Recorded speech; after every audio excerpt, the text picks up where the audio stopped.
Live. Okay, so we're live. All right. Thank you for coming, guys. We have an amazing speaker with us tonight. Good friend and someone that's very inspiring. You should. It's our first woman speaker in this session. So we're very honored to have you. We have Miss Sigi Laredo. I would call you Rabbanit soon, Bezat Hashem. Please give your full attention and enjoy Bimit, because you can even interact with her. You can ask her questions in the middle if you want, but just sit back, relax, and enjoy. Chabad. Thank you so much, Rabbi Duff. Thank you. I appreciate it. Thank you, everybody. I'm so excited to see so many wonderful, great people in the room. And kol hakavod to Rabbi Michael and Rabbi Duff for everything that they do for Olami. It's really incredible. So tonight we're going to speak about the soul of time. So what does time have to do with anything? Who cares about time? Is time important? What have I got to do with my time? So as Jewish people, we take time seriously. We do. And, we've seen over the years how the different nations, they don't want to put so much importance on time. They want to do whatever they want, whenever they want, and who cares, and it's all good, and there's nothing there. But Jewish people, we don't think that way. We know that time is a gift that God bestows upon each and every one of us. And time is limited in this world. We're not here forever. We have a certain amount of time where we live. That's the amount of years that God allocates to every person. And we're going to take a look now. We're going to try to figure out, what does God really want for me and my life? Like, why does it even matter? And how come I need this connection? Maybe I don't want this connection. So I want to start with giving you a framework on how to place this. Where am I placing this? How do I think about this? Okay, so if I asked any one of you to draw two circles on a blank piece of paper, where one circle would be God and the other circle would be you, how would you place those two circles on a blank piece of paper? No answer is wrong. We're gonna develop this together. So give me an idea. How would you do it? What would be one way? Yes? Take as much of the sheet of paper to draw as big a circle as possible, and take maybe the corner and put yourself. Okay, that's very interesting. So there, the two circles are separate. It's an idea, but it's not Jewish philosophy. What's another way of doing it? Okay, let's hear. We got an answer here. But you know the answer. No, I don't know the answer. But you can't say it. Somebody else. What? Draw a small circle within the big one. Okay. Oh, we got a Jewish cup here. We got a Jewish head. Okay, so I like what he said. So he said that there's a smaller circle within a bigger circle. And I'm going to develop that a little bit more so that you get the construct. The entire paper would be God. We couldn't limit it to a circle on that paper. Okay, that's number one. And number two, you would be in that circle, and he would be in that circle if he stopped talking, and each and every person in this room would be on that paper, on that whole paper. Okay, so now that means to say, this is Jewish philosophy, that means to say that we live within the existence of God. Each and every one of us. That means that I cannot go anywhere or do anything and kick God out of my life. And that doesn't really happen, because God's everywhere I go, because I'm in Him. And so are you. Okay, now, if I'm in God and I have a life, I have my own personal life, He has His own personal life, she has her own personal life, so how is it that there's an existence within another existence? Okay, let's look at nature. Where do we see an existence within an existence, like a life within a life. Yes, a pregnant woman. A pregnant woman is living, and she has a baby in her, and the baby is living. So bear with me, because I'm going to give you an analogy, and you're going to be able to carry this with you forevermore, and it's going to make you understand what life's all about. Okay, if the mother is healthy and the pregnancy is healthy and there's 2 in the stomach, so they're both in there, everything's fine. How does the baby eat in the stomach? How does the baby get nourished in the stomach? Yes, there's a feed. There's an umbilical cord, and the baby eats directly from the umbilical cord. Does the baby ever have to go, Mom, I'm hungry, I need to eat now? Does the baby ever do that? No. The feed is constant. Okay, now when there's 2 of them in the stomach, do they ever have to fight to eat? Each one has their own feed.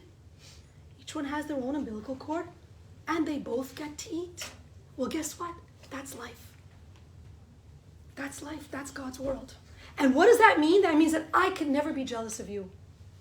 Because what's coming to me has nothing to do with you. And more than that, anything that you get doesn't mean I'm not getting anything. It doesn't limit God. Because to think that way means to say that God's not all powerful. He can't give me everything and give you everything as well. But that's not true. We can each get everything, and actually we do get everything from God. So if we're going to use this analogy, let's ask the question, does the baby see the mother when he's or she is in the stomach? Does the baby see the mother? No. There's a real division. In Hebrew we call that a mechitza. There's a real barrier. It's the mother's body. It's the uteral wall. So now the baby can't see with its 5 senses mother. But mother's for sure there, or the baby wouldn't survive. Okay.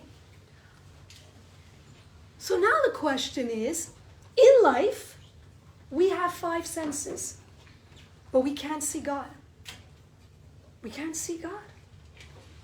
And because we can't see God, there are going to be people who are going to say, there is no God. He doesn't exist. And he's not part of my life. And guess what? He doesn't care what I do with my time. People are going to say that.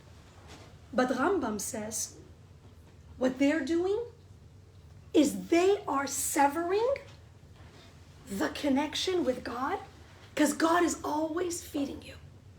Guess what? He's feeding your thoughts. He's feeding your emotions. He's feeding everything in your life. You cannot live without him giving you life every day. That's why when we wake up in the morning, we say, Modeh ani, Modeh ani. Thank you, God, for giving me back my soul, because if I didn't have it, I couldn't live again. It's literally that. But it's so powerful to understand that even the thoughts come from God. Okay, so now we have this idea. We know we're never going to ask the question, because we know we live within the existence of God. And guess what? I'm taken care of. It's all in my mind. I have to tap in. I have to strengthen that connection. And then I can understand. There's one other piece to this whole puzzle of who am I? Why is God involved? Who cares? What does time have to do with anything? There's one more piece.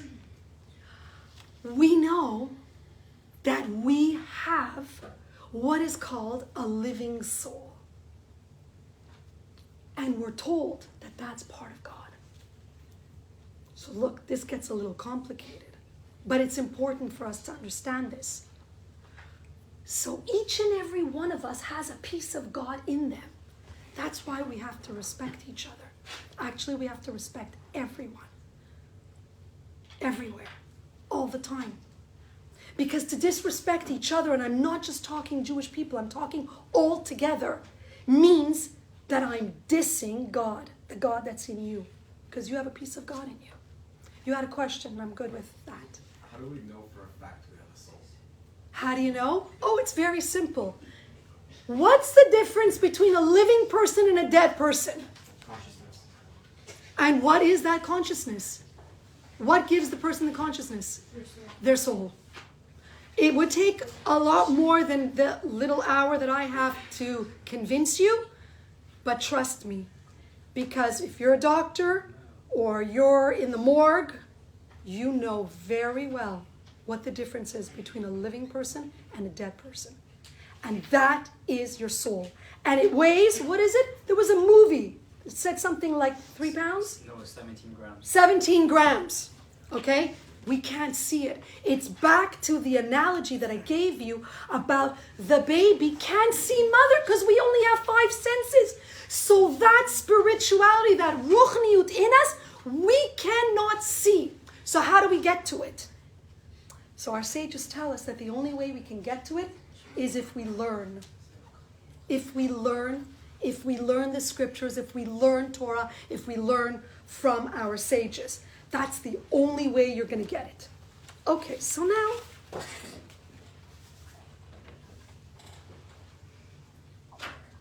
does my life count? Does your life count? Does anybody care what you do with the days and the hours in your life? Well, guess what? Yes. Just like God gave you a soul, a piece of Him, sent you into this world on a mission. You have a mission. You're special. There's nobody else like you. There's no 2 of you, nobody. And guess what? The fact that you're alive, you're necessary. If you were not necessary, you'd be gone. So you're necessary. Each and every one in this room is valuable. You just have to figure out what is your gift to the world. What is your contribution? That's all you have to figure out. And it's easy. You know how you get it? What do you like? Some people are awesome with music. So your gift is to bring music to the world. Some people are awesome with art. So your gift is giving art to the world. But we mustn't forget that we're Jewish. And what does that tell me? That what I do with my time matters because time is finite. And at the end of my life, I go to another place. I go to a place where time is infinite, where there actually is no concept of time. It's forever. In Hebrew, it's called Olam Haba. Now, you're probably going to say to me, but Siggy, nobody went and came back. I get that from some family members. Some people in this room knew who I'm talking about. Nobody went and came back. First of all, that's false. We know that there have been reincarnations of very big people who came back in other people who gave us so much wisdom, so much Torah. And that wisdom is always thanks to the feed that God gives you. Anything you know, God gave you that. Anything you have, God gave you that. So don't be so proud of your talents and your gifts and your knowledge. It's God-given. Now you want to be proud, you want to make your Father in heaven proud, do something amazing with your gifts. That's great. Okay, so we've established that I live within God's existence. That means He's controlling everything. There's a little line in Hebrew. It says, En od milvado. There's nothing outside of God. Okay. And I have a piece of God in me. And this piece of God that's in me is on a journey in this world. And guess what? At the end of my life, whether it's 80, 90, 100, 110, I don't want to live less than that. Then it's over because no one lives forever. And then you got to do accounting. So the soul, the body stays here. No problem with the body. We understand that. The soul goes to the next stage. And the next stage is Judgment Day. Judgment Day is, hello soul, I recognize you. What did you do with the 80, 90, 100 years that I gave you on planet Earth? And you're going to have to say, well, I did this, that. And God's going to say, that's very nice, but that's not why I sent you down there. You missed the mark. You forgot you were Jewish. You didn't learn my Torah. You didn't keep my commandments. That was the way to connect with me. That's all I really wanted. Now, we're not going to go, that's not the scope of my talk. What happens if you miss the mark? Because guess what? You're all super young. You're not going to miss the mark. You're in good hands. You're with the right people. You're going to feel it in the joy, in the trips, in the experiences, in the relationships. One day it's going to drop like a light bulb. And you're going to say, wow, I'm Jewish and I'm proud. And I have so much to do and to give and to help and the chesed that you talked about and all that. And you're going to realize you want to be like God because God made you like him. What does that mean? You're a creator. You're a co-creator. You're like God. You can do things. You can make a difference. And you will when you realize your power. When you connect every morning. For the men, when you put on your tefillin. For the women, when we do our morning prayers. I'm going to suggest that if we know that there's an accounting to do at the end of our lives, and literally our sages tell us that we are going to be shown the movie of our lives at that last moment. That means, you know how some people in some movies say they saw their life flash before their eyes? Where do you think they got that from? It's real. It's real. That's what's going to happen. Your whole life is going to flash before your eyes. But you know what our sages tell us? I'm going to give you a small example. I'm going to use me as an example. If in the past I didn't keep this mitzvah of Shmirat HaLashon, and I talk nasty about my girlfriends, if I don't do tshuva, when I die, God's going to show me that movie. He's going to say, listen, you didn't do good by me. You did Lashon Hara. You talked badly about another Jew, my children. That's what you did. That's unforgivable to me. But our sages tell us that God has so much mercy and he wants us to succeed. He didn't put us here to fail. He's giving us always options. I wasn't observant all my life. Actually, I became observant late after I was married and after I had about 2 kids. That's bad. That's late, you know. You would think, whoa. I don't think. Until I heard this beautiful Dvar Torah from Rabbi Eli Mansour, I felt bad about those years that I wasn't doing everything right. But this is so beautiful, and this is God's mercy.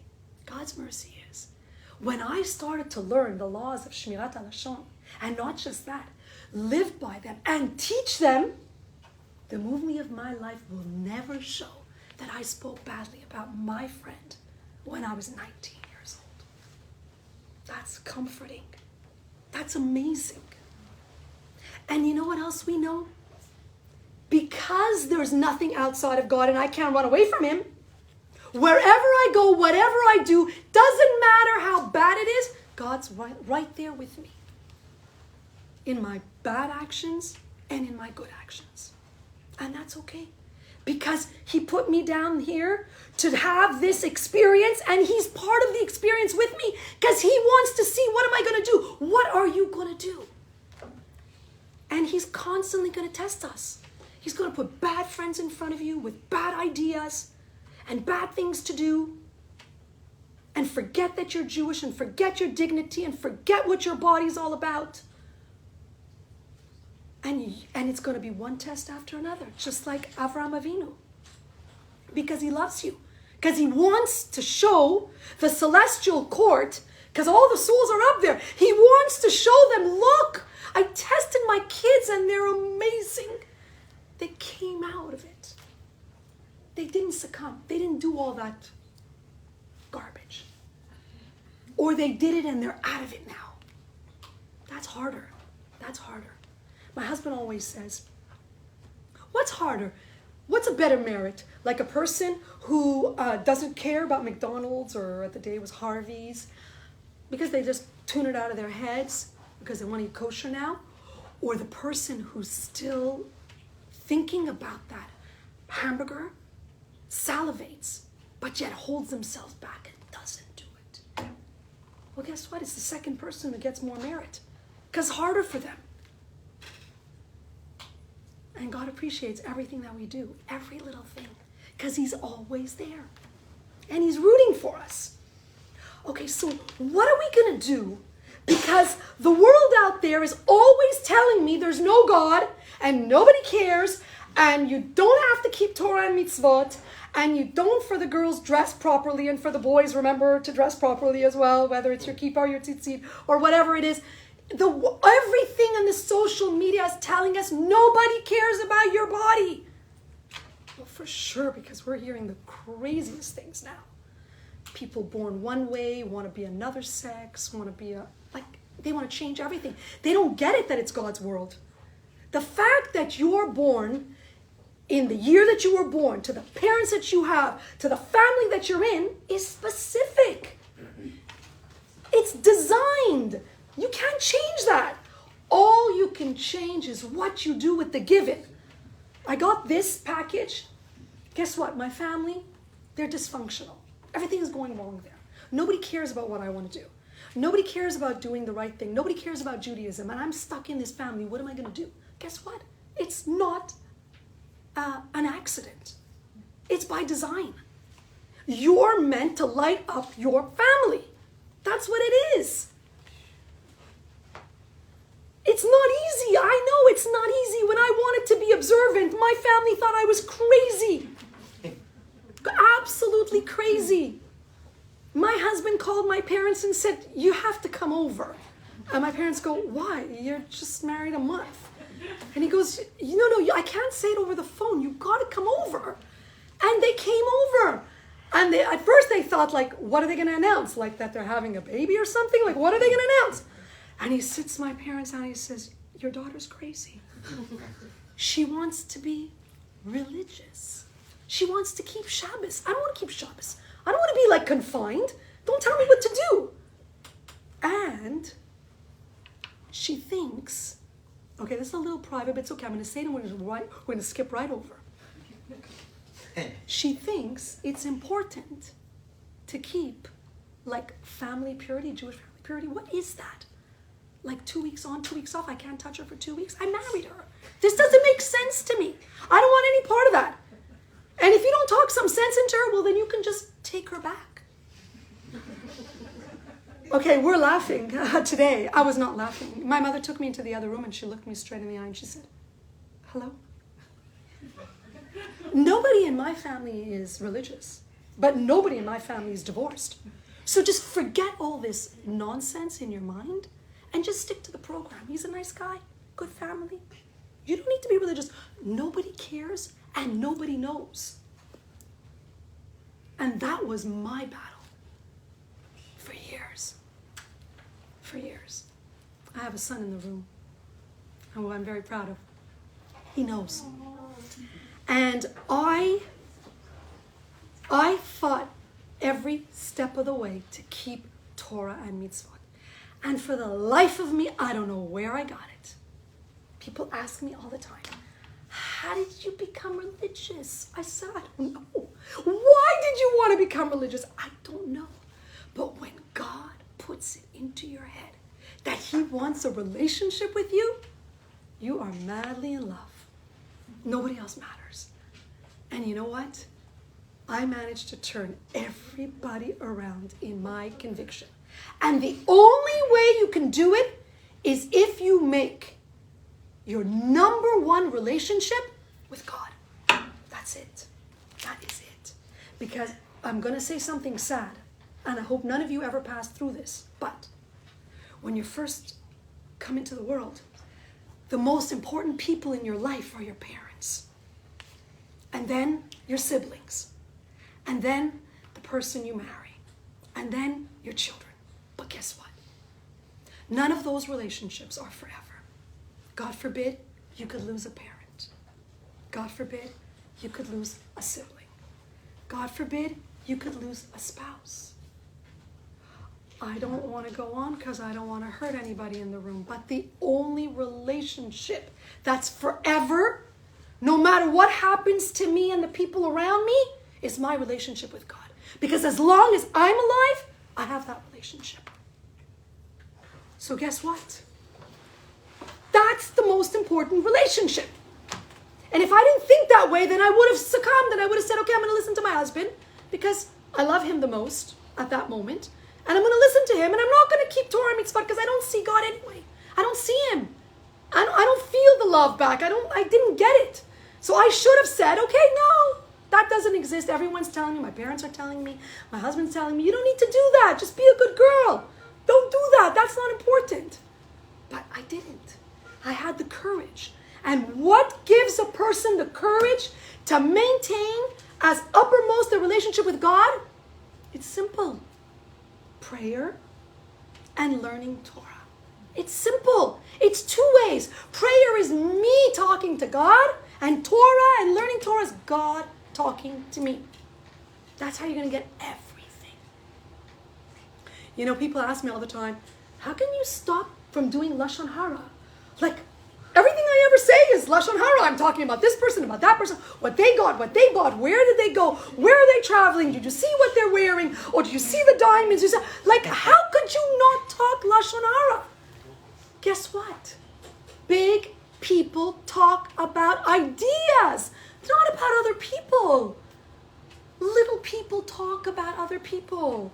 Big people talk about ideas. Big people talk about how to lift someone else up. If I'm coming to talk to you and I'm talking bad about somebody else, what does that tell you about me? You're going to walk away, you're going to say, she's dangerous. If she said that about her, what's she going to say about me when she goes to the next person? And guess what? When we do that, God shuts down blessings. Completely. You talk about another Jew, you shut your pipes. Remember that feed I said that God feeds you everything? Well, he feeds you everything. Your thoughts, your parnasa, your house, your family, everything comes from God. And when you don't keep his mitzvot or you talk about another Jew, he shuts that pipe down. Now I'm going to scare you. If I didn't already, I'm so sorry. I promise I'll be nice the next time, okay? Guess what?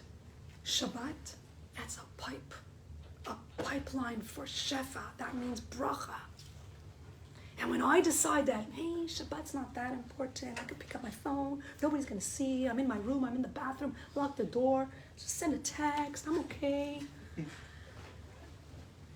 I'm not okay. I'm not okay because the most important relationship is the one that I have with God, not with everybody else in the house. So my mother's not going to know that I used my phone because I was in the bathroom. But God knows I use my phone. And that pipeline, it just gets squeezed a little. I don't know if anybody's a plumber here. Oh, here we go. Oh, wow, we got a room full of amazing people. That's awesome. No, we got a room full of everything. That's life. We have a room full of everything. We have a room full of real people. And that's what it is. It's real situations that are going to give us the real answers. I'll give you another one. Respecting your parents. And that's tough when you're trying to grow and they're not part of the equation. They don't want to grow. But you still have to respect them. Because that's another pipeline for bracha, for shefa, for blessings from God. So if you're moving ahead in your observance and your family is not so into it, you got to be gentle with your family. You got to be loving. You got to tell your mother and your father, I still love you. It's not that I don't love you, but I want the relationship with God and I want to be true to my heritage. I'm Jewish. And Mom, it's an option. If you don't want to do it, that's okay. But this is what I choose. Can you still love me? Because I know some people go through that. Okay. I want to see if I forgot anything major. How am I doing with time? I have time. I have about 15 more minutes. Okay. You know, you ever think of it? The most incredible, powerful you add any adjective you can think of, created this entire universe, and yet he put us here and he's hiding. He's hiding. He doesn't want to show himself. Like, what is this? Well, if you're a little kid and you're naive, you'll say, wow, he's playing hide and seek, right? Yeah, that's what my little grandkids would say. Guess what? That's what it is. He's playing hide and seek. He wants us to search him out. He wants us. He's hiding, but he wants us to come looking for him.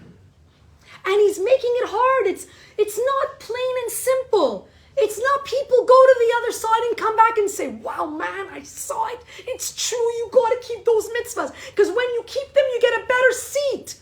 It's like in the stadium. You get a better seat. Nobody comes back to tell us that. No, they don't. Because that's too easy.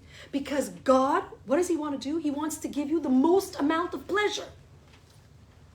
That's what you think that he put us here to make us suffer? No, it's not about suffering. It's all about pleasure. Think about it. Being Jewish is super pleasurable. All we do is eat. We have holidays. We have simchas. We dress up. We go places. I mean, come on. It's unbelievable. There hardly is a month where there isn't, maybe HaSheM, where there isn't a holiday. There's always something to celebrate. And if it wasn't for that, then at least we have Shabbat every single week. Right? So,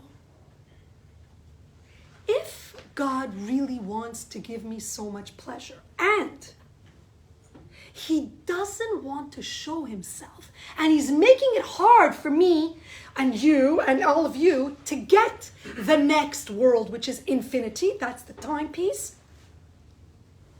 How does this work? Why is it so? So I'll tell you. Shabbat is a taste of Olam Haba. What's that going to look like, right? Pleasure, favorite foods, easy time, prayer, easy learning, nothing to do, family time.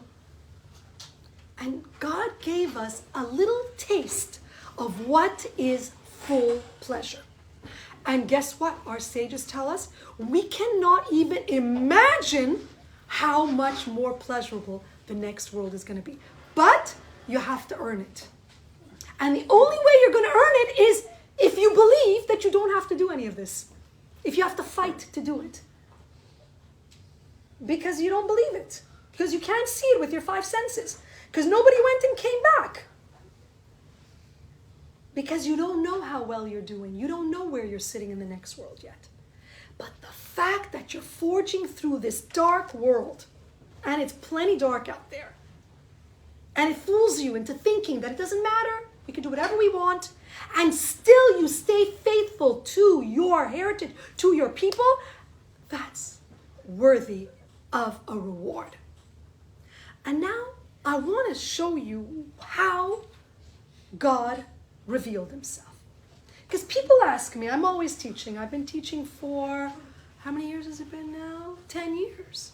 10 years seriously. 10 years on a really big level.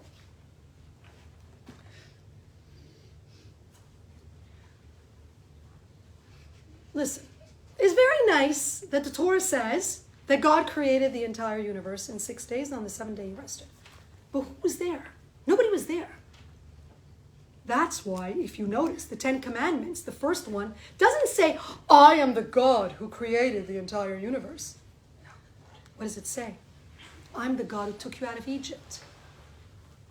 Okay, let's take a look at that for a minute, because it's going to give you that other piece, that last little piece, and then we'll do questions. In Egypt, the Torah tells us that the Jewish people went down to the 49th level of Tumah. That means doing everything that's not right, behaving like the other nations, like Mitzrayim. And the people cried out because they couldn't take the slavery anymore. And they cried out to God. And God listened to them. We learn from that if you're going through a hard time, you cry out in prayer. God will listen to you. You have to cry out. He wants that. That's part of the relationship. So he sends them Moshe Rabbeinu. And Moshe Rabbeinu comes to Pharaoh, who thought he was the God of the entire world. They say that he never went to the bathroom during the day. He waited till everyone was asleep so they would think he's a god. He doesn't have to go to the bathroom. He's so amazing. But he would go at night when no one would see, in the Nile. So now Moses and Aaron come to Pharaoh and say, the God who created the universe says, you got to let his people go. Because they're going to serve him, not you. And Pharaoh goes, absolutely not. And it's in our parsha this week, Vayera. And Moses and Aaron, they warn him, if you don't, God's going to send a plague. It's going to punish you. And he says, I'm not afraid of your God. There is no God. I'm God. And here they go. They get. He feels 7 plagues in this parsha and 3 more in the next parsha. What did God do during those 10 plagues? Can someone tell me? Did you ever think, what did God do? Okay, I'll give you the answer. Because I know you all know it. Don't all jump at the same time. Okay, he unraveled the world. That's what he did. Pharaoh says, I'm the God of the Nile. Oh yeah? Watch and see. I turn it to blood. Pharaoh goes, yeah, but my sorcerers, they can turn water into blood. Here, bring me a cup of water, a jug of water. Turn it into blood. Ta-da! He turns to blood. Okay. So Moses says to him, turn it back to water. Pharaoh looks at the sorcerers and he goes, turn it back to water. So we can't. We can't do that. And the Nile was all blood. And the Egyptians couldn't drink. And only the Jewish people were able to drink. Until they couldn't take it anymore. And Pharaoh says to Moses, okay, I'll let them go. Give me my water back. And the water, the bloody water, turns back to drinking water. What does that mean? That means that the person or the entity or the real God who created water in Bereshit is the God who was able to turn the bloody water back into water. And so I'm not going to go through every plague, but suffice it to say that when God in Bereshit created the entire world in 10 utterances, this number 10 is big. It'll be my next talk. In 10 plagues, he unraveled the world and put it back together to prove not only to Pharaoh that he's the ruler and the creator of the entire world, but to the Jewish people. Because these people are getting out of Egypt. These people are going to uphold my Torah. They need to know who is their God. Why is that important for us? Because during the 10 plagues in Egypt, God opened up the mechitza, that part that covers his existence from our 5 senses, and showed himself. You know, we play peekaboo and I'm here. That's what he did. He said, I'm here. And again he did that when he split the sea. And again he did that when he gave the Torah. And that's why when you're going to read the parsha that says that God said the first commandment and all the people died, and if you read interpretations, that might be a little heavy, but maybe Rabbi Dov will do that one day. It says that literally everyone's soul left their bodies, wanted to go back to the source, because it's like, I know where I am, I know where I belong, I know what I am. That was that moment. And you have to know that it's thanks to the Jewish people when they left Mitzrayim and they said, Naaseh v'nishma, we're going to do it. We're going to do everything you tell us, God. And then we're going to learn it because we believe. We saw the miracles. We believe in you. We believe in this relationship. We understand our job. We're here to be a light unto the nations. We're here to uphold God's truths. It was all given to us. The oral law and the written law was given at the same time in the desert. What do you think they were doing for 40 years? just learning the 10 Commandments. They were learning all of the Torah. And they were eyewitnesses. And it's not so long ago. So just like people can't tell us the Holocaust didn't happen, because we know we have family members and friends who have family members who were there, they can't tell us it didn't happen. But soon, there will not be any more eyewitnesses. Very soon. Because they're getting older and the years are passing. But we're not going to forget the stories, because we heard them and we're going to tell them over. And that's why every Pesach we tell over Yetziat Mitzrayim, so that our children and the rest of the generation will not forget. It all happened. So, I leave you with this. My hope is that today I've inspired you to forge a deeper relationship with God, to search Him out everywhere, every day, to talk to Him at any moment. Whether you speak Hebrew or don't, God knows every language. Just dialogue. And don't forget, learn the Torah. Because the only power you have is the knowledge that you obtain. And the greatest knowledge and all the knowledge that you'll ever need is in the Torah. So I thank you very much for your attention. And I'll take questions. Questions, guys? Yeah. Should I turn off so we can ask some serious questions, or it's okay? Yeah? Before Arno said it with he asked how you know if it's a soul or not. Yes. But who said that God's in the soul? Okay, so it's written in Bereshit. I didn't bring my Chumash because I didn't think we were going to go so deep. That when God created Adam, He breathed into his nostrils a living soul. And from that we know that the animation of the body, because God took earth and water and created man's body. But He gave him his living soul. He wasn't alive until He blew into his nostrils. And look at the words in Hebrew. Neshima is breath. That's what's written. He gave him the breath of life through his nostrils. Is the same as neshama, which is your soul.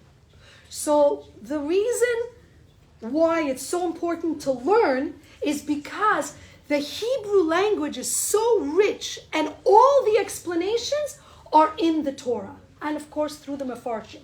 So Rashi gives it over. Onkelos actually gives that piece that I just told you right now. Yeah. But I'm saying that's saying that God gave us a soul. Yes. Not that there's a God in the soul. Oh, good. Okay, great. I know mean what I didn't say today, but it's like we would be here until tomorrow. But the other piece to the construct in your mind, so you know that you live within God, and this whole world is God. Everything in this world is God. It's just a piece of God, another piece of God. You go to Spain, you're in another piece of God. You can't get away from God. So that's one thing you have to always remember. And the second thing is, just like the glass blower, when he creates the pieces of art, he blows from himself the air out into the glass, the piece of art. So too, God blew a piece of Him into Adam HaRishon. And that's what we learn from the breath that He blew into our nostril. So we have a piece of Him. Blow into a balloon. What's going to be in that balloon? Your air, not my air, your air. You blew that balloon. But we're saying God created man. It's His air that created our living being. Or else you would be inanimate. You'd be like a rock, a stone, sand, water. You'd be inanimate. Get it? I get it. That would apply to any living being. Yes. Not just mankind. Yes. An animal too. All living beings have an essence. There are 5 elements, and all of the elements are a piece of God. God didn't breathe into the animals, did He? No, they don't have the extra neshama that we have. They have a chaya, but they don't have the the level of neshama that we have. Okay, Yeah, so- but if you like this subject, we can do one on the different elements in nature and the different elements of the soul, which is very interesting, but quite advanced. So, kol hakavod. Any other questions? I wanted to say something. Okay, go ahead, Rabbi Dov. What you said today. Yes? Something happened today. I was waiting for whatever stuff that I need for the center. Okay. And there's a guy comes in. He's I think he's Russian or I don't know, not Russian. He was a Portuguese. A Portuguese guy comes with the stuff. He looks at me and he tells me, "You Jewish?" I go, "Yeah, I'm a Jew." He says, "The Jewish people, they're amazing." I go, Oh, that's so nice. I go, "Oh yeah, why you say that?" He said, he was with the accent. "Hey, I want to tell you." J'avais peur parce qu'il était un peu fort. Alors il a dit parce que vous êtes toujours ensemble. Oh, that's so nice. United. That's beautiful. He said something when he said that. I was like, yeah, you're right. We're always united, but we always we integrate in everything we do. And I think that what Siggy said about God revealing Himself, because that's all we want. That's right. That's all we want. We're waiting for the if final He's revealing revelation. Himself, so we have no more questions. We have no doubts anymore. That's right. But how do you reveal Him? How do you reveal Him? When you stick together. Exactly. And when you don't do the Shana, and when you don't do this, that's because Am Yisrael Amichad, when they got the Torah, it was said in the pasuk, Vayichan Sham Yisrael. What is Vayichan? It's singular. They how do you say in good English? Ils ont campé. They camped. They camped. Yeah. Alors, they camped, but what is it? It was said Singular. in singular and not in plural. It should have written Vayachanu. That's right. Right, Vayachanu pluriel. That's right, but they But did. why is it said Vayichan? So Rashi says, Ki ish echad Belev echad. belev echad. Like one man with one heart. And that's the Unity. strength. That's the strength of Am Yisrael. Exactly. And Ido Lugassi just came. Chazak Baruch. Hazak. Thank you so much. Thank you, Siggy. Thank you so much. Thank you.